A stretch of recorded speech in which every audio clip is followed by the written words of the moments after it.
uyu munsi itangazo ryasinywe ku itariki 22 Kanama 2022 ragira iti ihagarikwa ry'imiryango ishingiye ku myemerere idafite ubuzima gatozi Kigali kwa 22 Kanama 2024 Yes, ndagusuje kandi ngwaye kaze nyuma yaho urwego rw'igihugu rushinzwe imiyoborere RGB rumaze igihe rukora igenzura ry'ireme mu gihugu kubigendanye n'insengero zitujuje ibisabwa ndetse zimwe zigahagarikwa ko twagiye tubitangazwa mu matangazo anyuranye. Insudi TV show. Link people with friends. Uyu munsi itangazo ryasinywe ku itariki 22 Kanama 2022 ragira iti ihagarikwa ry'imiryango ishingiye ku myemerere idafite ubuzima gatozi Kigali kwa 22 Kanama 2024 hashingiwe ku isuzuma ry'ibikorwa by'imiryango ishingiye ku myemerere ririmo gukorwa mu gihugu hose kuva tariki ya 28 Nyakanga 2024 hashingiwe kandi ku ibaruwa y'urwego rw'igihugu rw'imiyoborere RGB yo ku tariki 22 Kanama 2024 igaragaza urutonde rw'imiryango idafite ubuzima gatozi n'indi imiryango 43 yakoreraga mu turere 18 irahagaritswe kubera ko yakoraga bitemewe n'amategeko. Iyo miryango ni ikurikira: harimo umuryango witwa abagorozi, hakaba umuryango ku mwanya wa kabiri haza umuryango witwa abakusi, ku mwanya wa gatatu hari umuryango witwa abanyagake, ku mwanya wa kane hari umuryango witwa abarokore, ku mwanya wa gatanu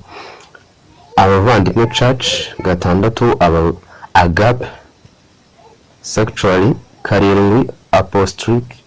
faith mission international, Assemblies of Lords, Bethel Miracle Church, Crisco Church. Ku mwanya wa 11 haza umuryango witwa Camstone Temple, Dusani Mitima Church, ku mwanya wa 13 Eden, ku mwanya wa 14 AEBVL, ntabwo banditse ikintu bivuga mu magambo arambuye. Ku mwanya wa 5 Eglise Betania, ku mwanya wa 16 Future Bright Spark Church, ku mwanya wa 17 Gospel Church Ubuhungiro, ku mwanya wa 18 Hope Provision Center Church, ku mwanya wa 19 Hosiana Bible Church, ku mwanya wa 20 Independence Evangelical Lutheran Congregation Rwanda IELC, ku mwanya wa 21 Ihema ry'amahoro, ku mwanya wa 22 International Pentecostal Ministries, ku mwanya wa 23 Intumwa n'abahanuzi, ku mwanya wa 24 Intwarane, ku mwanya wa 25 Isoko ibohora, ku mwanya wa 6 Isoko imara inyota, ku mwanya wa 27 Ivugurura n'ubugorozi Iremera, ku mwanya wa 24 Joy of Salvation Church, ku mwanya wa 20 n'umunani twari tuvuye ku mwanya wa 29, ku mwanya wa 28 hari Joy of Salvation Church, ku mwanya wa 29 Liberty Bible Church, Life in Jesus, ku mwanya wa 33 Lotel Missions in Africa, 32 Philadelphia Church, ku mwanya wa 33 Principle of Holy Spirit Church, ku mwanya wa 34 Process Life Conversation Church, 35 Redeemed Baptist Church, Reformation Christian Church, ku mwanya wa 33 Salvation Church 37 Ismail Religion and Cultural Organization for Rwanda, ku mwanya wa 38